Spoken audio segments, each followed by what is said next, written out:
ମୋ ନାଁ ହେଉଛି କାବ୍ୟରଞ୍ଜନ ମାଝୀ। ମୁଁ ଏଇ ଚଳିତ ବର୍ଷ CBSE ବୋର୍ଡ଼ ଏକ୍ଜାମ୍ ଦଶମ ଶ୍ରେଣୀରେ ଓଡ଼ିଶା ଟପର୍ ହେଇଛି। ମୁଁ CBSEରେ 99.4% ସ୍କୋର କରିଛି। ଆମ୍, ଫୋ- ମୁଁ ଏହାର ଶ୍ରେୟ ମୋର ଗୁରୁଜନ, ପିତାମାତା, ଶିକ୍ଷକ ଶିକ୍ଷୟିତ୍ରୀ ଆଣ୍ଡ ଭଗବାନଙ୍କୁ ଶ୍ରେୟ ଦେବି। ଏବଂ ଆକ୍ଚୁଆଲି ମୁଁ 98% ପ୍ଲସ୍ ଆଶା ରଖିଥିଲି, ଆଉ ଆଶାରୁ ଟିକେ ମାନେ ଆଶା ଅନୁସାରେ ଫଳ ପାଇଛି ଭଲସେ। ସେମିତି ମାନେ ସବୁଦିନ ମତଲବ ଫିକ୍ସ ନଥିଲା କି ଏତିକି ଆୱାର୍ସ ପରିଶ୍ରମ କରିବା। ସବୁଦିନ ମତଲବ ଫାଷ୍ଟ ଟାର୍ଗେଟ୍ କରୁଥିଲି କି ନା ମୋତେ ଏତିକି କମ୍ପ୍ଲିଟ୍ କରିବାର ଅଛି ପାଠପଢ଼ା, ଦେନ୍ ଶୋଇବାର ଅଛି। ସେଇ ଟାର୍ଗେଟ୍ ଅନୁସାରେ ମୁଁ ପାଠ ପଢ଼ୁଥିଲି। ନା ଅବଭିୟସଲି ଓଡ଼ିଶା ଆଦର୍ଶ ବିଦ୍ୟାଳୟ ପଳାଶଗଡ଼ିଆରେ ଗୋଟେ ବହୁତ ଭଲ ପରିବେଶ। ଏଠି ଶିକ୍ଷକ ଶିକ୍ଷୟିତ୍ରୀ ମାନେ ଛୋଟ ମାନେ ପିଲାମାନଙ୍କୁ ସମସ୍ତେ ମାନେ ବହୁତ ମାନେ ସପୋର୍ଟ କରନ୍ତି, ବହୁତ ଭଲ ଗାଇଡାନ୍ସ ଦିଅନ୍ତି। ଆଣ୍ଡ ଇଭେନ୍ ସମସ୍ତେ ମାନେ ବହୁତ ଷ୍ଟ୍ରଙ୍ଗ ଠାରୁ ବି ମଧ୍ୟ ୱିକେଷ୍ଟ ପିଲା ପର୍ଯ୍ୟନ୍ତ ବି ଭଲ ଗାଇଡାନ୍ସ ଦିଅନ୍ତି।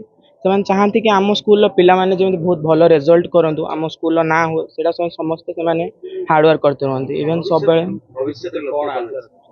ଭବିଷ୍ୟତରେ ମୁଁ IAS ଅଫିସର ବନି ସମାଜକୁ ମାନେ ପରିବର୍ତ୍ତନ କରିବାର ସମାଜ ସେବା କରିବାର ଆଶା ରଖିଛି।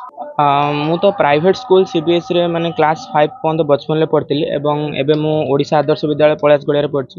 ସୋ ଡିଫରେନ୍ସ ଆଜ ସଚ୍ ଏତେ ନାହିଁ। ମୁଁ ଯେଉଁ ବି ସ୍କୁଲରେ ପଢ଼ିଥିଲି ସେଠି ସବୁବେଳେ ମତଲବ ପ୍ରାଇଭେଟ୍ ସ୍କୁଲ ପୁଣିଆ ବି ଚାହାନ୍ତି କି ଆମ ପିଲାମାନେ ଭଲ ରେଜଲ୍ଟ କରନ୍ତୁ। ଗତ ବର୍ଷ ବି ଆମ OAVରେ 97.5% ପାଇଥିଲେ। ସେମାନେ ବି ସବୁବେଳେ କହୁଥିଲେ କି ନା ଆମ OAV ଏଥର ଥାର୍ଡ଼ ସବୁଠାରୁ ମୋଷ୍ଟ ପ୍ରଡ୍ୟୁସ୍ କରିଛି ରେଜଲ୍ଟ। ଏଥର ଯେମିତି ଆମେ ଟ୍ରାଏ କରିବା ଯେମିତି ଫାଷ୍ଟ ରେଜଲ୍ଟ ହଉ। ସବୁବେଳେ ମାନେ ପିଲାଙ୍କର ରେଜଲ୍ଟ ଏବଂ ତାଙ୍କର ମାନେ ଗ୍ରୋଥ ପାଇଁ ସବୁବେଳେ ସ୍କୁଲ ଆମେ ଟ୍ରାଏ କରିଅଛୁ।